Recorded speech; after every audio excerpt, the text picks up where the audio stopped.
Why, hello there, and welcome to Squad, your favorite source for everything esports and gaming. I'm Lisa Dwan, and I'm here to let you know what's going down tonight. AJ and Marissa are going off mute. Who's going to mute first? Will AJ actually mute mid-sentence, or will she wait for her to finish her thought? Get your in now. And then later on in Eastern Thursday, Rocket League Day, and we're getting a special call from RLCS analyst Turtle. But before we get to all those sweet Rocket League days, let's check out the plays of the week.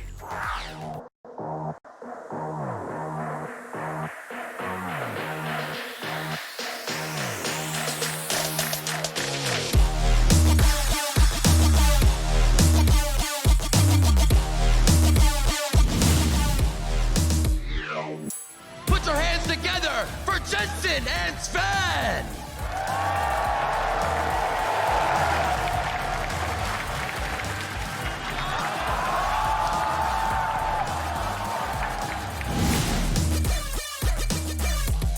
Turbo off the ceiling, but Yukio is not in the play. He got demoed by Ferry. Now, K-Dot with a shot opportunity and the bump from Scrum Killer. And he helps Vitality get the second goal of the game. And yes, this was fantastic with the bump from Scrub Killer, I agree, but it actually goes back to that demo on Yukio from Dignitas in the midfield. All right, let's go. Let's see it, Ursa. Where did he find his way in? Because this was perfectly timed. Yep, right in the mix as they all back off as a group. It doesn't get any better than that. I got you. I got you. Thank you very much. My name's Erster. See you later. Cherry combo starting up platform. He stalled so long for that up air to make sure to connect. There's a tipper up air at that. And then a tipper forward smash, but Ghost Man. Oh, he's running in his face. He just ran at him. Excuse me. What was that? Almost guarantee the next one for them. Quick scope comes in. Nitro nails it. Just trying to fight for his life at this stage. And we'll see if this is going to be enough. Falling low HP. It looks like, oh no. He's got a kit. No. He can do this, Anders. He can do this. He's coming in. And I think he's done it. He's pulled it off. Team Liquid win the round. It's Nitro with the ninja defuse from hell. From the Get Squad, it really is their bread and butter. I'm so sorry for that one. My Is that one's goodness. gonna drop down for Extra? You got to be kidding me with that play. Extra, please, calm down, dude. They have a family. You can't just triple tap this like it's nothing, you know? Jeez. And he does. And the Get Squad looking to take this series. As Assange is trying to control this low zone. And there he goes, Kitty. He's loading the flint knock. He's gonna go for it. Will he find it? Looking for it, sees the player there, runs out into the storm, jump, turn, finds him. Yeah! Astonished! We talked about it before. Players were just starting to innovate with the flint knock. That'll finally be it. So 3-0 out towards Scott. Now the flash engage and knock up to score JJ. No root hat for Sven. Now the backline access. Just a solo kill for Acadian. But here comes Kennen. He's going to find one. The knockup should be a second. Team Liquid do win the fight. Now Broken Blade has to run. Or will it be a re-engage? The help. The empowered E. What a play for the new top laner. Configuration take now going to be expiring. The second take nearly going to be there. Jonak, oh man, this takes him down right up in the face of a Bastion. Finds a triple kill as Gino and Arc also fall. Let's go ahead and make it 4. You got 4 for me, Jonak. Let's go ahead and see it. Sansom's going to be dumping the bomb, trying to make it back in, but there it is. Gets him in the face, and NYXL just take the point on the back of Jonak. Not to go for the up smash right there. Oh my God, we are juking right now. What are you doing, man? I'm just going to put you in all these situations where I'm pressure.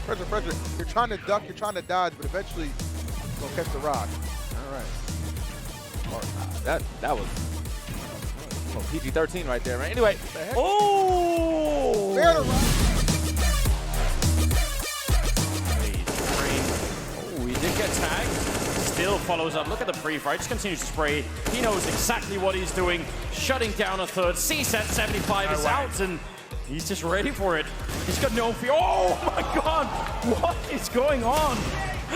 This is difficult to watch if you're a Liquid fan, but beautiful for FaZe. That's such a brilliant ace there from Brave. Here Energy keeping this one high. Justin now with control, looking for a goal against the defenders. Jay with Monin in. Justin puts it up, and that's NRG in the lead. I didn't think this was going to find the back of the net. Look at Justin getting the flip reset and past Jaywiz, past Karma. He has to edit out. That RPG's coming again, though. He knows it's coming. There it is. 180. Tifu still alive. This is it. He gets to knock him down. Can he get the last shot? Tifu do this, Balla? He has 1 HP in a dream. He's dropping down. Tifu does it. Are you with kidding 1 me? HP? I cannot believe what we just saw. Tifu is a monster. Sticking to the air entirely. Trying to come down with a lot of these down specials too for a lot of. Oh my goodness! Beautiful! I was not ready for that second arc fire. Nairo looking like a natural with his Robin.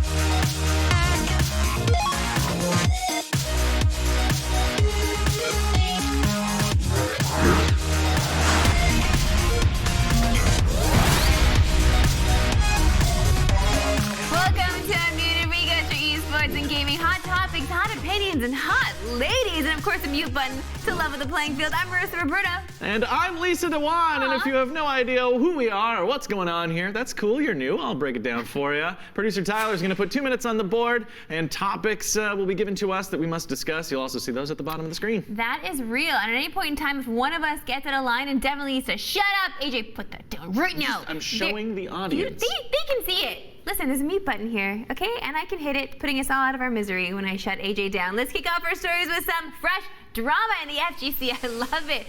At the Mix Up 2019, a Street Fighter Capcom Pro Tour event in France, the organizers changed the rules just a few days before the start of the event. Specifically, they changed how seeding works. Seeding is now based off of the combined results from the 2018 season, Evo Japan, and the current leaderboard standings. As a result, pros and organizers alike are complaining about the rule changes, which they say occurred too late and punish players who've done really well in the 2019 season. So, AJ, what do you think of this drama? I mean, do you not feel like it's slightly rude that the organizers have to now change everything based off of this? Yeah, it's incredibly rude, uncool. You got players like Punk there not getting the seeding they deserve. Should be top ranked based on performance in this year, but it's now going to be 6th seed, it seems. Yeah. So that's a much more difficult mountain to climb. For sure. This isn't cool. Yeah, especially doing this so close to your event. This is huge. You got to stick to the rules. They've actually broken the Capcom rules. It's very strange. Very strange indeed. Also, like, it kind of makes me feel like they're playing Epic's game where they change the rules before any kind of Fortnite tournament. Like, what's that about? It's going to be a new trend in esports where we're going to flip the switch on you 2 seconds before you go live. Like, that's not cool. Think of all the work that goes into planning events. Yeah. And working on seeding and making sure that players know who they're going to be playing. That's very important to them, to know going in who they're probably going to be taking on. It's not just the game of the moment that you're playing. It's the meta game of the esports scene and psyching yourself and knowing what your opponent or who your opponents are likely going to be and watching them more so than there's like a 7% chance I might get matched up with that guy. I'm not going to worry about him. But then suddenly, a few days before the event, realizing like, oh no, I've got to completely reset my strategy here moving forward. This is huge. This isn't cool to players. I can see doing this, in your local tournament, in your rural area. Hey guys, we decided to do this bracketing, and we're gonna feel fun. I'll tell you more at my grandmother's house on Sunday. That's fine. But when you're at this level, most melee events. I mean, it's not cool. I agree. It's not cool at all. Even because I also TO as well, and we did a Street Fighter event, and the Street Fighter players will message you if they don't have their matchups, if they don't see some kind of bracket well before. They want to know who's gonna be playing with them, what's gonna be going down, and how they're going to match up. The explanation for this too is so lame. It was like, just not enough time has passed for us to properly do this bracket. It's already, we're more than halfway through April, which is the 4th month of the year. You've got enough intel. You've got enough insight. And you shouldn't have to go back to 2018 for this. Exactly, and you're right. Punk has been turning it up. Like literally the second 2019 started, it's like been Punk's year. So he's got kind of salted on with this. I don't like it. Maybe they've got something against Punk. Oh, scandal. Wow. Well, Let's look into that. elsewhere in the FGC, there's a surprising new org that's picking up players. South Korean team T1 has signed Smash Ultimate players Anti and Larry Lur as their first FGC players. T1, of course, is best known for its League of Legends team and has primarily signed Korean players in its other games.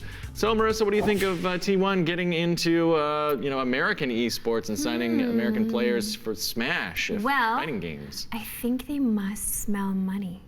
Well, that's the motivation behind most businesses. Yeah, AJ, I know that. That is my point most days. But they're coming over to this way and they're just pulling over a couple of little players that won't cost them much because FGC players are pretty cheap. They're just like solo lone wolves. They'll just rock that merch. Don't have to pay them too much either. Yeah. It's just one of those. Unfortunately, the FGC has been so long standing. They've been doing this for so long, but they've also been doing this for so long with very little money and have been sustaining. So orgs see this. They know they don't have to offer too much. Just wear a jersey. Wear a logo. We'll fly to events if we need. Content creation for us, up our brands. I mean, I think it's ultimately a good thing if there are more players who are having these opportunities to get sponsored and have these, deals getting signed with esports organizations. Don't want these players to get signed to these orgs. A la Echo Fox, they signed a lot of FGC players, a ton, in fact, when they first started. And then in the last year, just this past year that went by, they dropped a buttload of them. They just dropped them because they weren't pulling their weight. They weren't making enough dough. But they signed them for a little money too. So there's like a give and take with this. Yes, you want to show off your brand. You want to branch out. You want to reach into the other regions of the world and pull players over, which is cool because they'll be rocking your merch on the NA side of things. Great, but how long will this last? I don't know if these players are putting their eggs in this basket now that will break so easily the second they realize, you know what, we're not making that much money off of them, so actually, never mind. JK. But esports is exploding. It just keeps growing. Everything's gonna be fine. No, everything's gonna be fine. No, that's what everybody thinks. You're such a pessimist. I'm not a pessimist. I'm just a realist. I understand how the world works. This bubble will burst eventually, people. It has to. There's no way you could be tossing all this money. There's just money flying everywhere. Are you just begging me to hit the mute button right now, Marissa? No, this is what I believe. And if you want to hit it, AJ, if you got a point to make, you do it. I don't really have an alternative point. You chicken I think you're more in the know on this one than I am. But it just seemed like you're going on there. Quiet, AJ. This is your scene now. Right. Overwatch News, the game's lead director, Jeff Kaplan, has a firm answer for people who say the game should go free to play. During a live stream at Blizzard HQ, Kaplan said there are no plans to make the game free to play anytime soon. Some have argued that going the free-to-play route will make Overwatch more popular, as they worry the game won't be able to last as a paid title. So, AJ, Overwatch man. Yeah. Overwatch man. Should they go free-to-play? Not yet. What? I don't not yet. think. I mean, if the idea is that everyone's worried that Overwatch isn't going to sustain unless they go free to play, I don't think so. I think it's got a healthy player base. There's obviously still interest in Overwatch League. I can understand why going free to play would would bring in a whole bunch of new players because finally you can play this game for free. You're not losing any money on it. But I worry that if you switch to a free to play style of game, you're going to incentivize more your loot boxes and all the other little ways that you can make money. Currently, anything that they put out there content-wise, aside from just buying loot boxes, is just a free update to the game. They just put out a huge one in the last couple. Okay, quiet now. I have things to say about this because I do think they should go free-to-play 100. They need to get more kids involved, and kids will jump in if it's free-to-play, just like they did with Apex, just like they did with Fortnite, and they're still living that life, asking mommy for all the money so they can buy skins, all the loot boxes. Yes, that will happen with Overwatch League for sure. But I gotta say something, Jeff. When you go free-to-play, you better give me my money back. I swear to God, I spent money on this game. I want that money returned to me in loot boxes so I can open those babies up and apply the skins to my many heroes. Okay? Is that fine?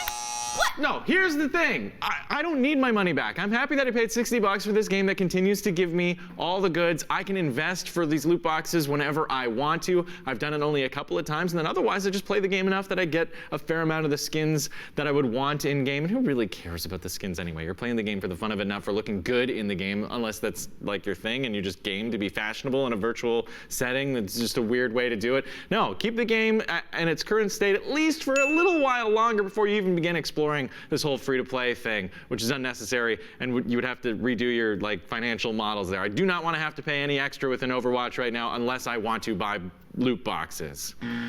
All right, moving on. For our final story. A surprising face made it on the list of Time's 100 most influential people. It's Ninja. The popular streamer was included in Time's annual list in the Pioneers category, and his bio was written by NFL wide receiver Juju Smith-Schuster. He said that Ninja is an absolute legend and a big reason why esports is popular today. Simple question, Marissa, is Ninja deserving of being named one of the 100 most influential people in the entire world? Yes, in the sense that he did really jump the fence. He really went into the mainstream. Like, he was on Ellen. He was, like, everybody knows Ninja's name. Moms and dads everywhere, even grandmas and grandpas know who Ninja is. So for that reason, yes, absolutely. On the other side of things, there are far more influential people in the esports scene that I feel like should have gotten their recognition, especially if they're making esports better, making esports something that it is. Like, Red Eye has been a long-standing member of the esports community. Even Golden Boy, like, these are amazing streamers, people that are casters that are actually living in the esports world. Ninja had some life in esports for sure when he was doing Halo, but then he kind of went to the streamer route. So does a streamer life equal esports? No, not at all. Those are two completely separate things. Yes, they give him events to do, but it's not technically esports. So I suppose it's on people's lips a little more now because they associate Ninja with esports, but he's technically not like any esports dude. Exactly, and if you're not at all aware of the world of esports and gaming, then you just lump everything into one. So yeah, he has broken out in a big way. Deserving of, it's almost like the list could be, you know, fame, 100 most popular versus influential. Although if you look at a lot of streamers, he's certainly influential in, like, even just his style. How many other people have emulated his haircut and color? Yeah, but I feel like he's rocking that personality. YouTuber streamer look, though. Like, if you think of our friend of the show, Green Skull, by the way, who has, like, he's always rocked that hair. I certainly wasn't thinking of Green Skull. No, but he was like, he's always dyed his hair a different color. He's always been the YouTube guy. It's like a thing to do. His hair is green, and now everybody is like, every time I take a photo with him or post it, they're like, oh, is that Ninja? Is that Ninja? Like, just making fun of him, asking him if he's trying to be Ninja. Like, no, he was doing it first. He was doing it first. Like, these guys, he's just rocking the YouTube look. It's not like, but I suppose because that's the first time people are introduced to it, it's now Ninja. So he is a full-on influencer. He does influence other people on the things they do. We'll see whether he'll make the list next year or whether we'll all try to remember. Who was that streamer guy that was hot for a second in 2018, 2019? Nah, he's legend now. Okay, well, it's now time to see what streamers are up to in Clip It. And our first clip comes from Chubby, who wanted to check out the view from her hotel room. Why it's more open? Hey. Speed, please. Hey.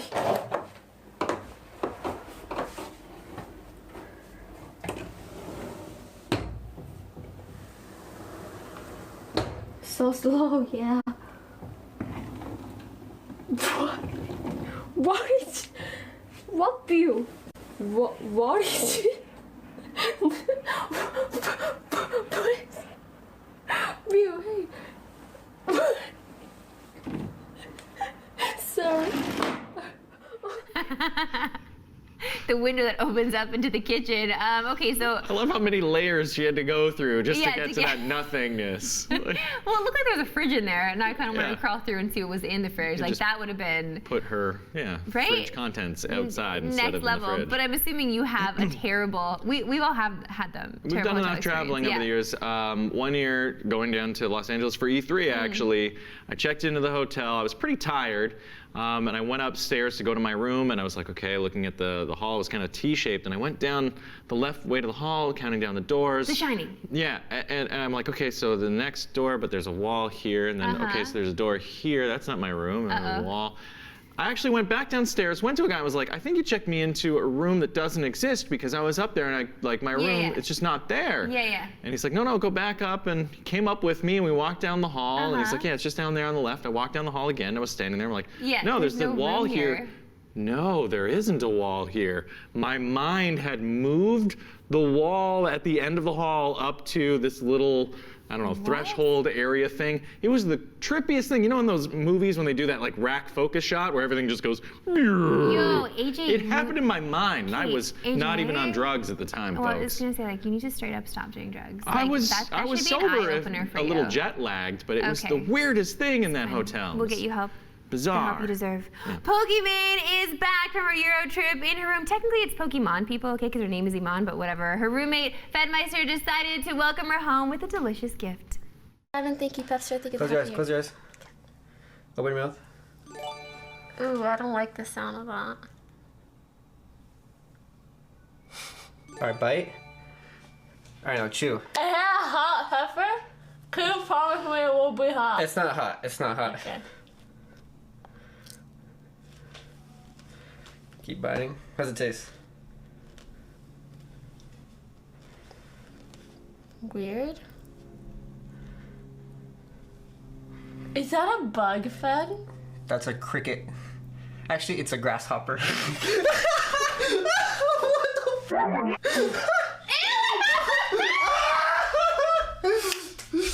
Oh. What the? Okay, let me get napkins. Holy. Oh God. Okay, poor girl had no idea what she was eating. That is not cool. If anybody ever did that to me, I swear to God I will riot. Do you not think they went too far? I don't know. It's a cooked grasshopper. That's not that terrible. What? There are places where eating bugs is very common, and in fact, we should all switch to a bug diet in order to curb global warming. I think it's a great thing. Okay, this took a turn. Listen, It did. it is truly the best time of day where we scroll the Twitters to bring you the cool or not so cool things the pros are bragging about. Street Fighter pro Knuckle Dew decided to share a little something from his day. He says, today I was driving and I usually don't wave at people because I'm kind of shy, but I decided to wave at this older woman. She didn't wave back and then gave me the middle finger. Well, that's nice, but I mean, there's Why was he different waving? kinds. That's what I mean. There's different kinds of waving. Like, was it like an earnest? Was it like an earnest, like wave like this? Like you just wanted to? But I don't even know. still, yeah. Like, what's up? But even like doing this, like earnestly, it kind of looks like you're trolling. It kind of looks like you're, Yeah. you know? If there was someone just waving at me randomly, I'm always like, what? Yeah. What What did I do? Or I'll do like one of these. Like Yeah. I think it's Do somebody I know behind you me. or what? I don't know. Knuckle Dew, honestly, I feel like he's kind of a troll though. Like he's done this to me a few times where like we were doing business and he sends me DMs about something that like sound the alarms for me, like, oh my God, he can't do something now. But no, he's like, haha, just kidding. Like 3 hours later, he'll tell me, I'm just joking. Like, don't do that. Yeah. Just stop trolling. Anybody got time for that?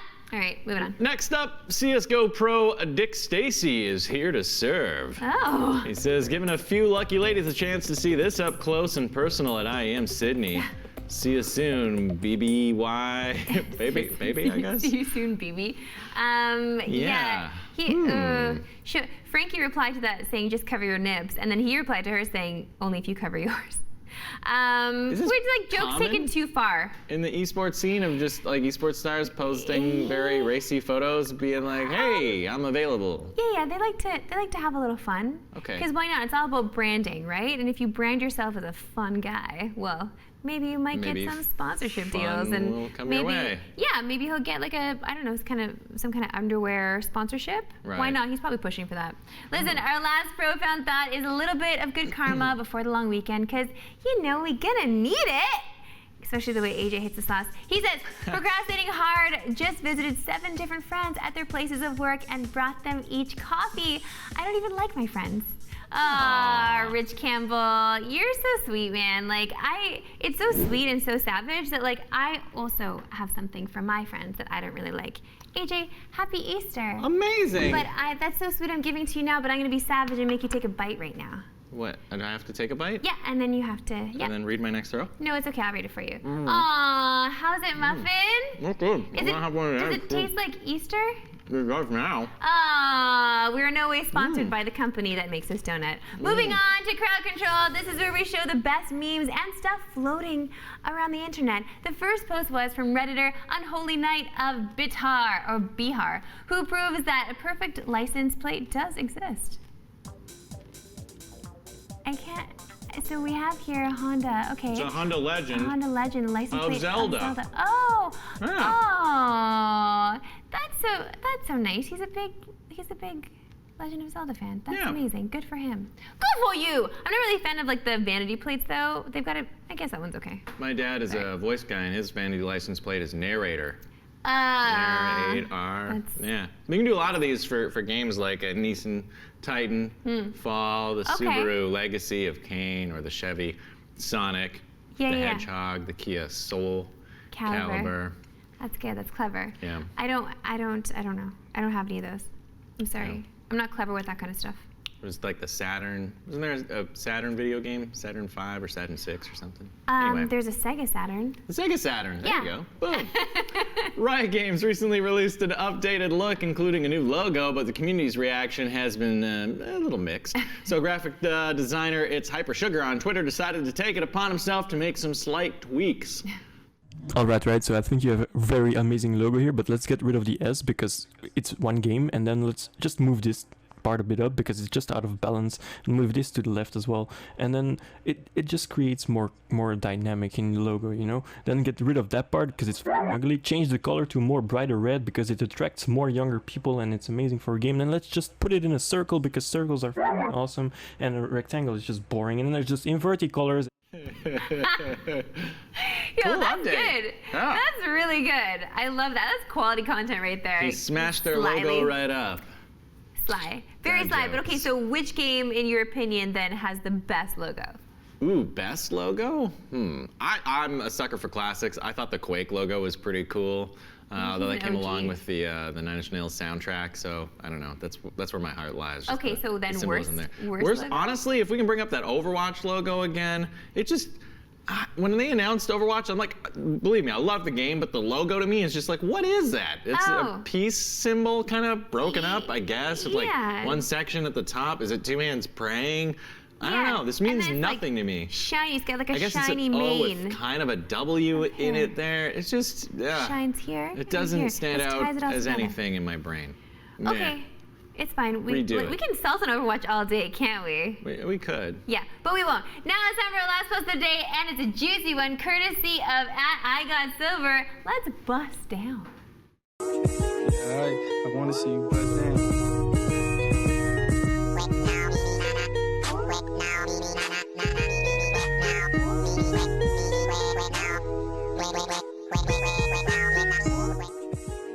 All right, AJ, let's see it. I want to see what you got. Bust down. Let's go. Okay.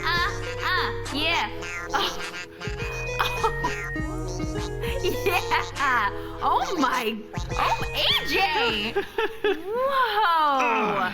I can't. You guys got that right. I can't see whether you're shooting me when I'm, down there looking, right? Yeah, I'm pretty sure they got it. Yeah. Yo, that was fire. I hope someone clipped that. Listen, AJ, we gotta clean up after that. That's all the time we have today for Unmuted. I hope you enjoyed it. Remember, you can always hit us up on our socials.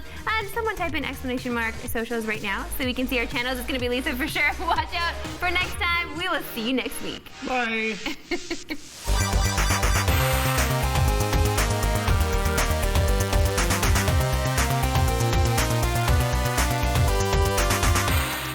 Did it! Clanker has fresh air. This is like Flint again, you know? The water's just not good for the people, not good for the fish. Drip. Oh, you're gonna die. Drip. Oh my god! What was that? Yo, that psycho! It was just like, oh my god. I thought he died. He put his hand up. That's what I thought too. He was like, Since it's Thursday, we had to throw it back with a little Banjo-Kazooie. If you're enjoying our Throwback Thursdays, be sure to spam PugChamp in chat or message us on socials and let us know what you want to see us play, all right?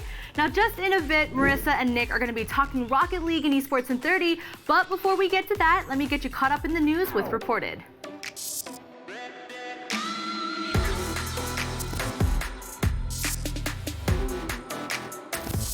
Esports organization Gen G is rolling in the cash thanks to its latest investment round.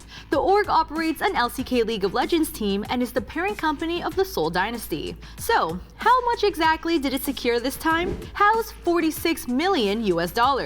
There were a lot of big name investors in this round, but one name stands out from everyone else. I'm talking about the Fresh Prince himself, Will Smith. The great Will Dini. The popular actor will join Gen.G's player management board to help guide the growth of the brand and to help its content creators and players. Smith will work alongside Japanese soccer star Keisuke Honda and NBA player Chris Bosh in that role. And who knows? If we're lucky, we might just get a hype Gen.G rap out of this. The Halo TV series has finally cast its Master Chief. And yes, in case you're like me and forgot this was a thing, there is a Halo TV series in development by Showtime. Master Chief will be played by Pablo Schreiber, who is best known for his work on The Wire, Orange is the New Black, and American Gods. He received an Emmy nomination for Outstanding Guest Actor in a Drama Series for his portrayal of George Pornstache Mendez in Orange is the New Black. Feel free to place your bets as to whether Schreiber will ever take off Chief's helmet. My money is on no. Showtime has said that its Halo TV series will tell a new story in the franchise, while still being respectful to the canon. Multiple episodes will be directed by Otto Bathurst, who helmed several episodes of Black Mirror and Peaky Blinders, and will begin production in fall 2019. Here's some good news. Ubisoft announced that it will be donating 500,000 euros to the restoration of Notre Dame after it was engulfed in flames earlier this week. Ubisoft is based out of France, and its donation joins the $1 billion that have been pledged by others to rebuilding the cathedral.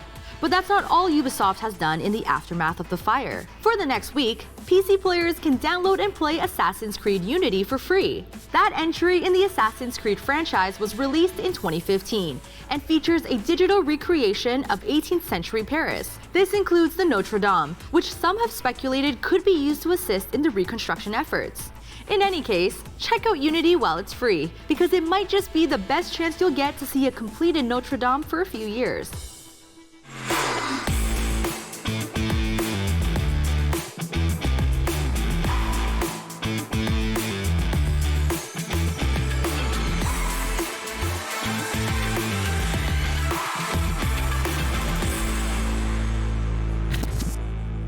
Just kills so much time off the clock.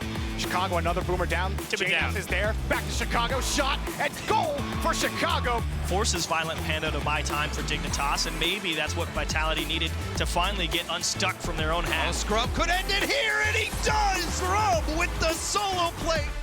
Hello and welcome to Esports in 30. This is the show where we take a deep dive into the different esports each day of the week, and today we got the decals. Nick likes to call them decals and wheels because it's all about Rocket League, baby. I'm Marissa Roberto. This right here is Nicholas Doucette. And for those of you who are just joining us and wondering where the heck is Brody, sorry, it's me today because Brody decided to go on vacation. Whatever, we got Nick. A, don't throw me under the grammar bus. What? And B, I don't miss Brody one bit. Okay, great. Me too, Brody. You can eat it. Okay, let's move on and get into some RLCS Week 2. First up, we're going to start with the European highlights, so let's get to it.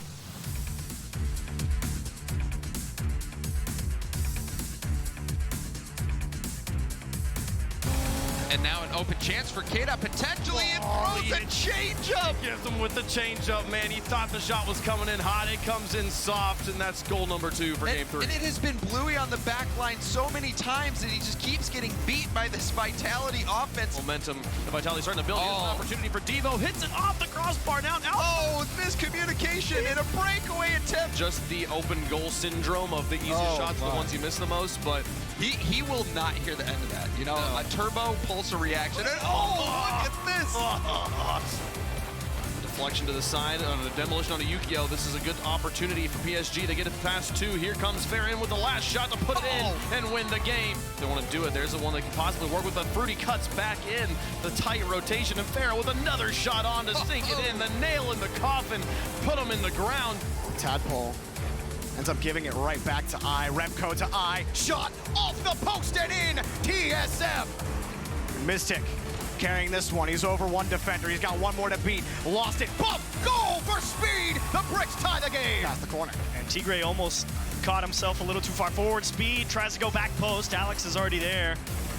And both teams making sure to get the balls on target. Mystic again opens the door. There's Cooks here. They missed the clear, and it'll be the Bricks. Forces Violent Panda to buy time for Dignitas, and maybe that's what Vitality needed to finally get unstuck from their own hands. Scrub could end it here, and he does!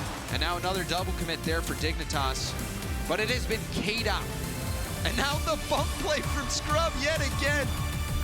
And as As you can see, Vitality's dominant 2-0 puts them on top of the standings, while against literally everyone's predictions, Dignitas is dead friggin' last. Still, Europe is insanely close in the middle, which gives us so much to talk about. Let's start with Vitality, shall we, Nicholas? Because what? How? Yeah. What is going on? They introduced both FC Barcelona and Dignitas to their good friend Owen. 0-3. I'm like, wait, where's he going with this joke? And then he nails it. What happened here? Vitality, I mean, Gregan last week when we talked to him said he was super confident heading into this week. PSG was their main obstacle because they got a little bit big for their britches and said they were never going to lose to PSG.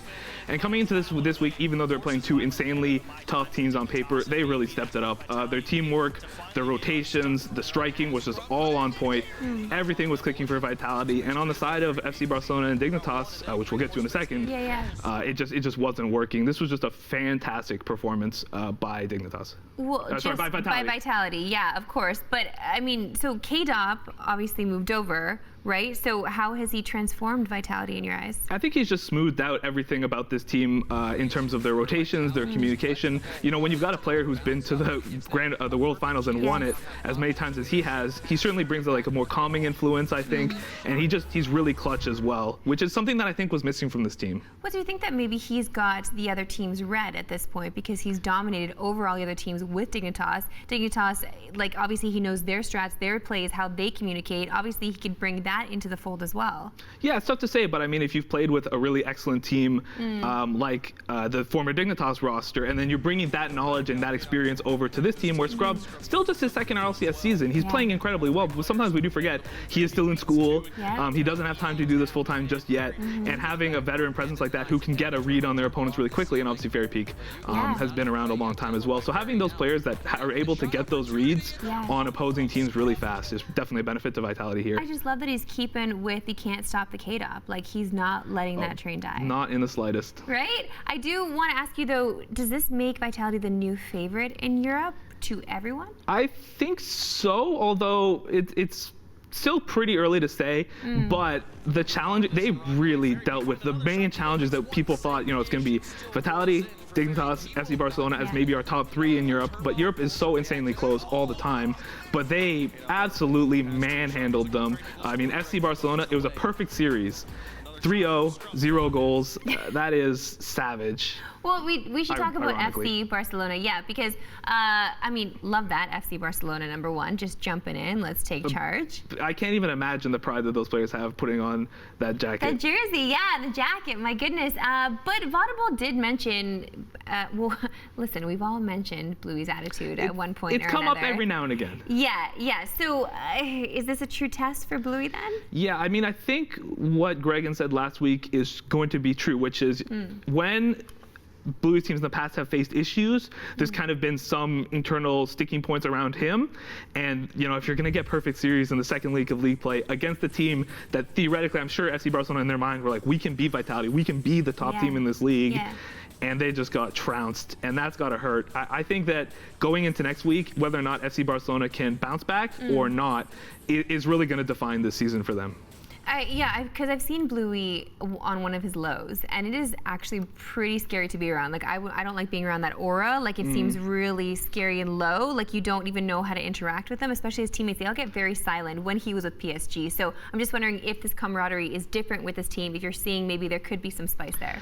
That's tough to say. I think that Devo, again, very experienced player, and obviously with FC Barcelona, they've got I believe they have a new manager, a new coach, like they've got a lot of support structure around them. I'm sure that they're going to take this week to reset and come back because it doesn't get any easier from here. Every week, as Gregan said last week, every single week you're going through the ringer in Europe, and even like the low-ranked teams like Triple Trouble and Mouse, you can't sleep on those teams or you're going to get bit badly. Speaking of teams getting bit, Dignitas. What? Yeah, not good. What happened? They flopped hard. Yeah, so starting the week, they played PSG, which again, on paper, should be a pretty clear win for Dignitas. Yes. But Yukio, I think, had a really poor series. He had a lot of misses. His touches weren't great. Something was just not clicking for Dignitas that day, and PSG had a fantastic series. And then going into the Vitality series, they had been 0-3'd. Vitality had just perfect series FC Barcelona. It was a different battle of momentum. One with all the momentum, the other one trying to bounce back, and it was just not happening. I mean, how do you see the 3-time doing his performance? Like, I just don't know if this is going to affect them or him mentally. I think, like we said before, like I said before with other players, you know, when you've been to the RLCS finals and won it 3 times, I mean, you know, I think he knows how to keep it together. Turbo Pulse is a great player, and I actually think he played pretty well. Not to say that there wasn't flashes of brilliance on Dignitas. You know, we do still see every now and again, this is Dignitas. They still have that potential to just come in and play incredibly well. Right. But I just don't think that like maybe the communication is there. Wasn't there this week. There was something happening in the comms, or their touches were going wrong, and then there was a little bit of tilt. It does happen, but this was not a good week for it to happen when you're playing, you know, a contender for kind of upper middle of the pack in PSG, and then arguably a very, you know, a top team, the top team now, Vitality. So what's then the main difference between the dig that we saw at DreamHack and the dig that we're seeing now? I think it's confidence and momentum, right? They got pretty badly beaten in the first week as well by FC Barcelona, and then they come to this next week and they immediately lose to PSG, and then they have to play Vitality, right? At this point, the confidence has got to be pretty low on Dignitas, but this is, like I said, just like any team in Europe, you cannot sleep on anybody, and there's no reason to believe that Dignitas can't bounce back, even though 0-3 in a 5-week season is a big hole. Dig, man. They're just not eating their bananas in the morning. They got to eat their bananas before every match. Like, that's just the deal. Maybe they didn't have any. They need that potassium. No, they like bananas. Yeah? Yeah, it's all about I remember bananas, that. Yeah, right? yeah, all about the fiber, all about the, you know, you just need it, potassium, before you start. I do want to talk about my loves from PSG just a little bit, because I still so much love Farah and Chaussette, the OGs. But how are you seeing them now shape up with this new season? Well, when we were talking to Greg, and he said that they really needed to they need to see that momentum and to pull it together, since they were kind of in that upper middle of the pack, but never really quite breaking through. This week was absolutely the tonic that they needed, 110%.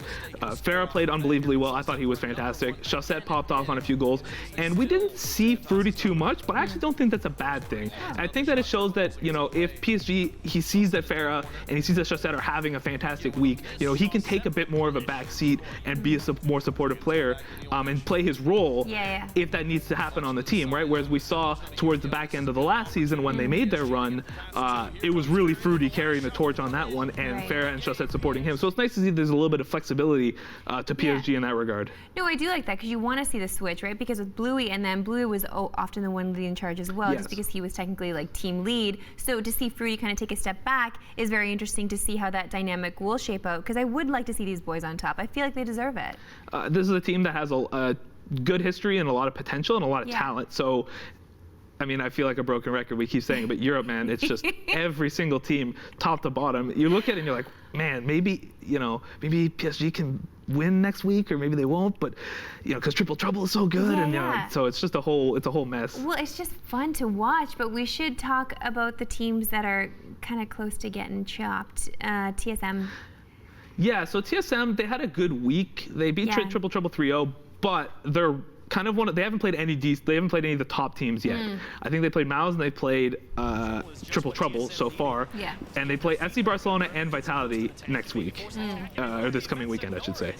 So this is the week that could, much like say for Dignitas and PSG, make or break their season, right? It's the halfway point. You think they're gonna break that? You're playing two top. Oh man, I mean, you're playing Vitality, and Vitality is on a heater. And TSM looked pretty rough during the off season. These 2 wins so far have been confidence builders for sure, and I think Ignite has been putting together a nice season for himself, but this is going to be a real test. And I will say, clean decals. Decals, Nicholas. We'll agree to disagree. Okay, fine. Fair enough. I do want to, just to kind of close off on TSM, do you actually see them maybe stacking up against Vitality? Legitimately, like, am I putting any eggs, am I putting any bets on TSM at all? Or are they fully done? I feel like so far Vitality has been really clean and dominant in their play. I think if there's a team that could potentially push Vitality and make them sweat and make them think, oh man, maybe if they are getting, I don't think they are, but if they are getting a little bit cocky after this insane week, maybe TSM has a chance to punish them, but it's going to be a tough road. All right, let's move on to Bricks now. Which I'm not really down with the name. The Bricks? Yeah. Better than X Flipside. No, Yeah. What's wrong with the bricks? Tell me. No, it's fine. But because like bricks to me, like that just means like you're throwing bricks, you're like they're heavy. They're not. There's no levity there, right? So does that mean like does that play to the personality on the teams? Does it play to like how they're performing? Are they performing as bricks, or how are they actually doing? I have absolutely no. I think this is actually a legacy team name in Rocket League. Like it's been around for kind of for the unsponsored teams of. Okay, so they just take on like we're the bricks now. Exactly. Okay. Like I think this is kind of like an inherited name or whatever, but where it came from or what it means, I would love to know. If you got it in the comments, hit us up because I have absolutely no idea where this came from. Let us know. Okay, so X flip side. Obviously, they have changed since Yukio was replaced, right? So how have you seen them grow? Do you feel like this is a good change for them? It's tough to say because in the first week, Speed was playing from Florida, and he had really high ping, and so their games were really, really close. And again, I think that their games were closer than they ought to be. Like we've seen, flip side with Yukio, they had some really, really strong results towards the back third of that team's existence. So it's a high bar to reach. So you're really missing him. I think that the comfort level that Yukio had on flip side was higher than he has with Dignitas right now. But as we saw with Yukio when he first joined Flipside, it took some time. Yeah. It took a while for them to kind of find their stride, and I don't see a reason why the Bricks can't get there.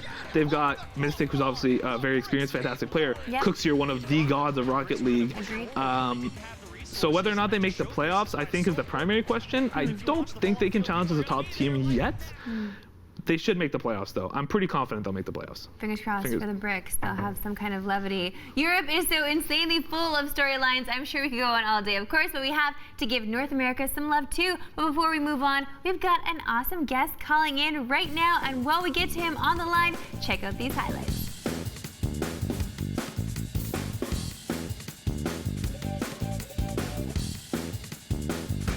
Taking a while to get to, just kills so much time off the clock. Chicago, another boomer down. JS is there. Back to Chicago. Shot and goal for Chicago. Gets the third. Kronovi again, looking for some space for his team. Tee out the Rizzo. Chicago. Shot on. And it's a goal for G2. They win in game 5 overtime. Oh, at the laser of a shot. Just off the back wall. In front of the box. Looking in and slips it through. When Typical's up at Classics, nearly had him beat. Sathu comes in, Corrupted G wins the challenge, but AXB now back to Typical. Can Typical find AXB back up on the field, looking for the shot? A great 1-2-1 and go to tie the game. Long ways down the field, but Typical. Sathu thinks about it, but the field's front flip man maybe low on boost. Oh, down to Typical, he puts it in.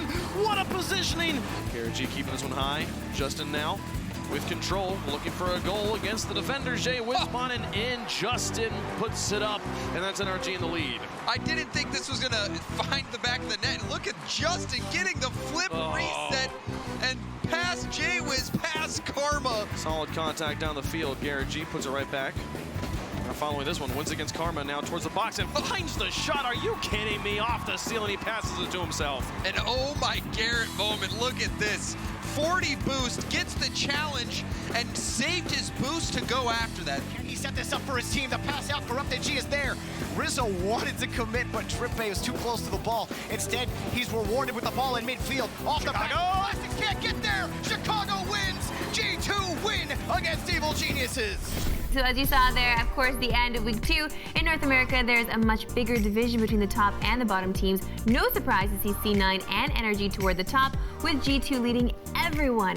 SSG challenging and Ghost and Rogue sitting winless. Rip a friggin' dip. But thankfully, joining us today to talk all about NA RLCS, we have the newest face on the analyst desk and one heck of a player. It's Isaac Turtle Av. Welcome to the show.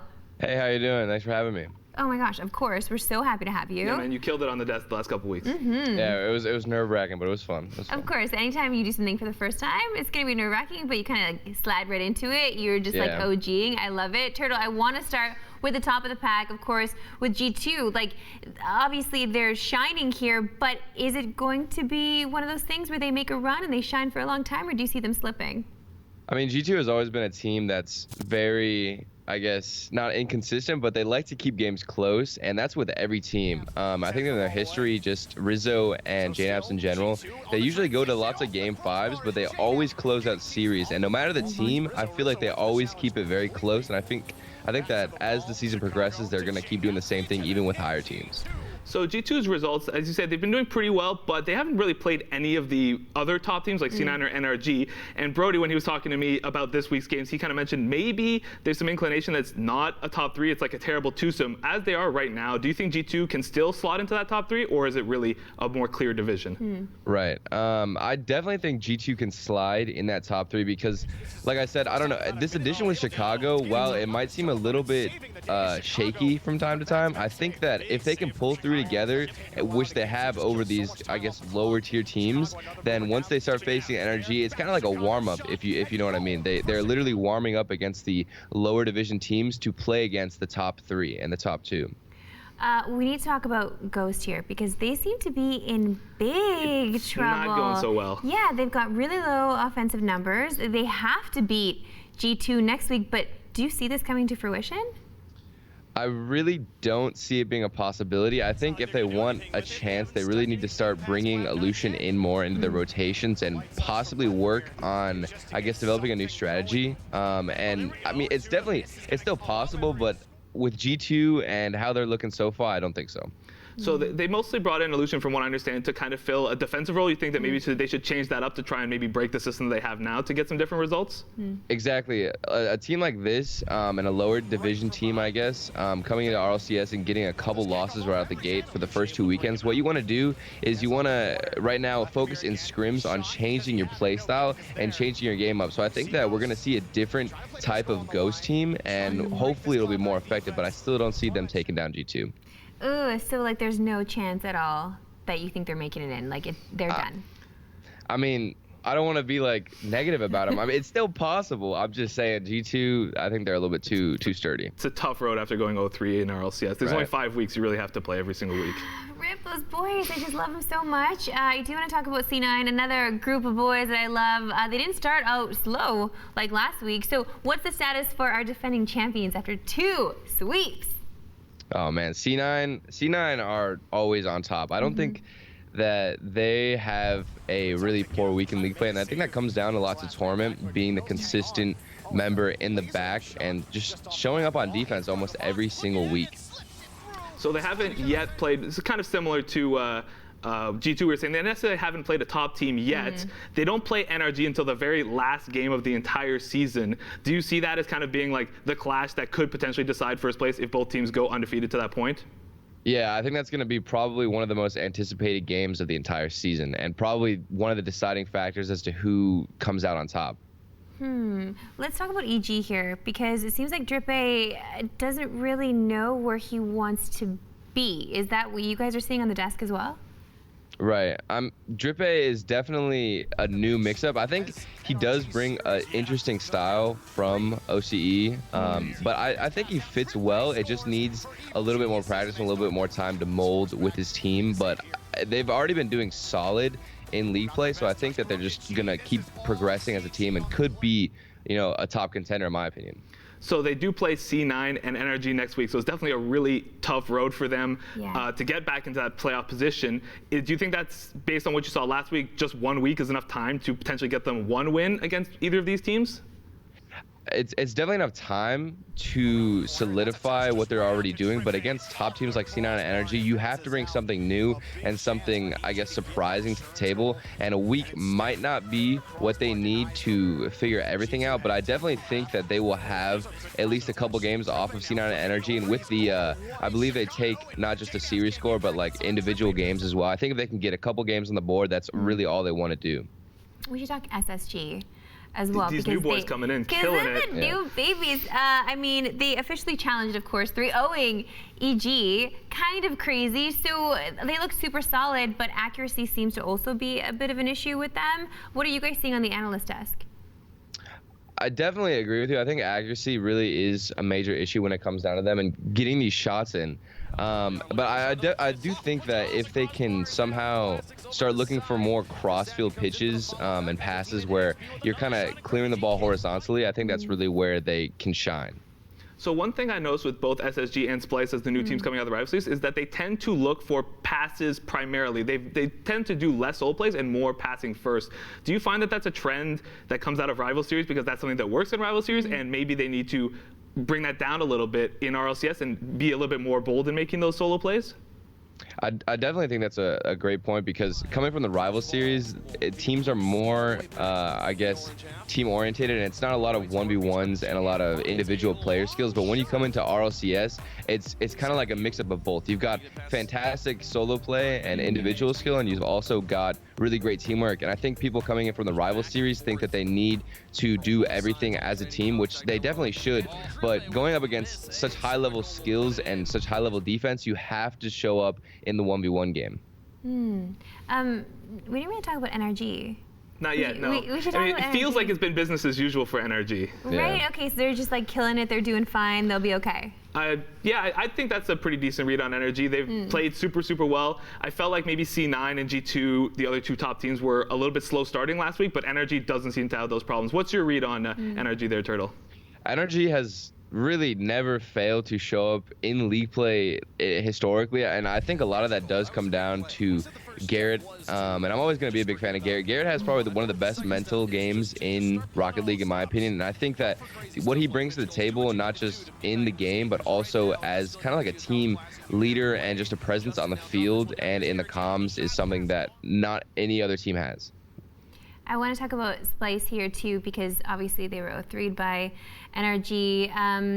They seem to falter after early misses, and I don't know if they're just like broken by NRG or they were just shook by them in some way. But as an experienced player, what rookie mistakes can you actually see in Splice's game that they should definitely clean up? In Splice's game, I definitely see a little bit of some over-aggression when not needed, and a little bit under-aggression when they don't need to. I think they need to figure out when to push up and when to be aggressive, especially with a player like Karma, who's always being in people's faces. I think she's a very good player in the midfield because she can test people frequently. She gets these crazy touches and awesome passes. I think if she can figure out when the best time to do that and not break rotation is, that's whenever the Splice is really going to pop off. So for these new teams of SSG and Splice, I noticed that, like I said, their play styles were kind of similar, but I just thought about this, which is, do you think that the lack of star power, like a big name score on both of these teams, could potentially hurt their ability to grow and make a challenge to the top spots in North America, like down the road this year?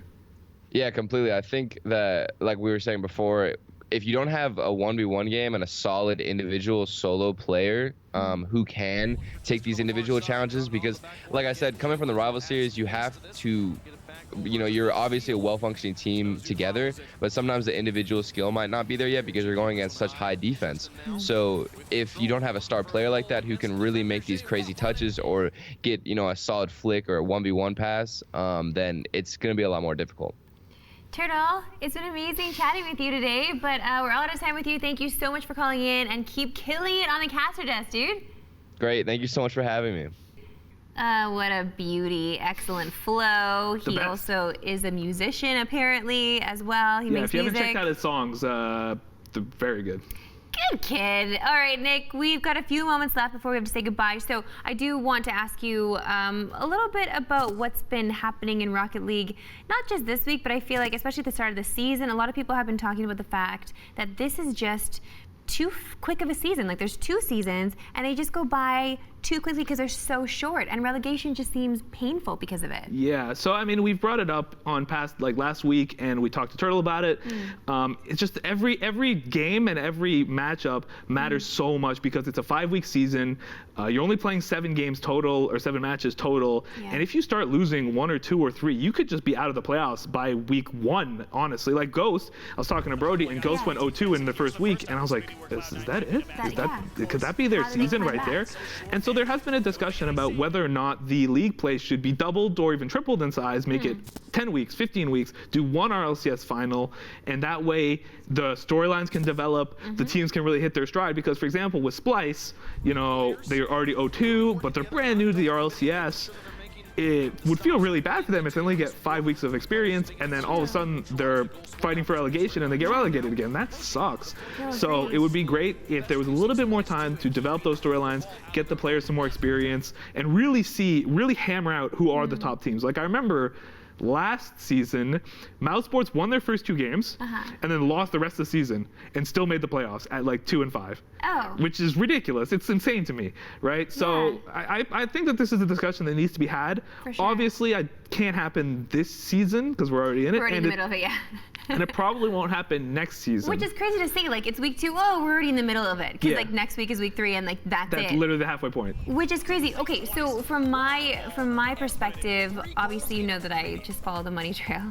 So I feel like they broke this up into 2 seasons because then they can go in to have a grand final at both of the seasons, right? And they make some money too with plans coming in. They get to show off to their investors. It's a big play. It's a big play for these orgs to do that. Yes and no. Now obviously we don't know necessarily all of the financials and finances or whatever, but you have to think that a finals like that is very expensive. It's so expensive to do. Would it absolutely. not potentially be better to have just 1 bigger finals than 2 medium-sized finals? I completely agree. I feel like they should follow really what the NFL does with 16 weeks. Let's do 16 weeks of play. Why not? And that you don't like it. That doesn't work. He doesn't like it. No, it has to be 14 weeks. Okay, whatever, Nick. Because it's double round robin. Oh my God, 'Cause Kate, Nicopedia, I get it. Fine, 14 weeks. Sure, we'll do it that way. We'll have. Did you fail math?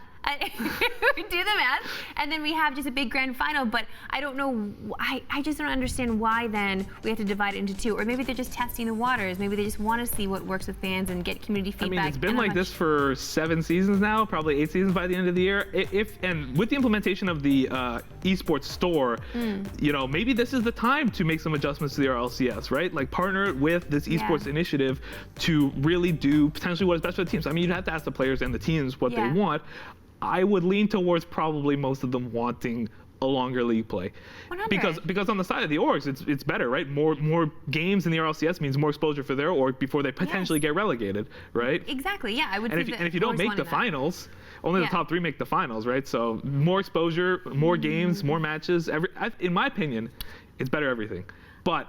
I would love to see if there's any downsides, if you guys think there's any downsides to extending league play. Yeah, for sure. I mean, obviously let us know in the chat. We want to hear from you. I just love hearing from these communities because it's the communities that make these everything, all of these genres shine. So we have to give back to the community and what they want and what they need and maybe feel like less of this dance between one side or another. Sure, like I would like to have Brody here more often too, and like maybe this season could be sure. Oh no, you don't want that? Okay, no, Brody, just stay away. Take my spot. No, not at all. I just want more for these kids. I want them to have longevity in this scene, and I feel like Rocket League should technically be where Overwatch is right now. I feel like Rocket League should be there, and we should be seeing this on broadcast television more often because it's a great family game, you know? Can't argue with that. Okay, good. I like when you don't argue with me, Nick. Love you. Love that you were on the couch with me today. And that's all the time we have for Rocket League. But thanks again to Turtle for calling in. And as always, thank you for watching. Reminder, there's no show tomorrow or Monday because of the holiday here in Canada. But we'll be back on Tuesday to talk Overwatch League with Ron and AJ. Till then, hit us up on the socials and have a good one. Big thanks to Marissa and Nick for getting us caught up on everything Rocket League, even when Brody's not here. And of course, big ups to Red Bull as well for fueling us in the green room. All right, now just to remind you guys once again, it is a long weekend, so we will be MIA on Friday and Monday. But if you're missing us, you can always catch our content on YouTube, on Twitch, and all our socials at Squad State. We'll be back though on Tuesday, April 23rd. Mark that in your calendars. We'll be back at 1 p.m. in the green room, playing games once again, and then that night we'll be back as well with Unmuted and another Esports in 30. So until then, have a great long weekend, and we'll see you next week.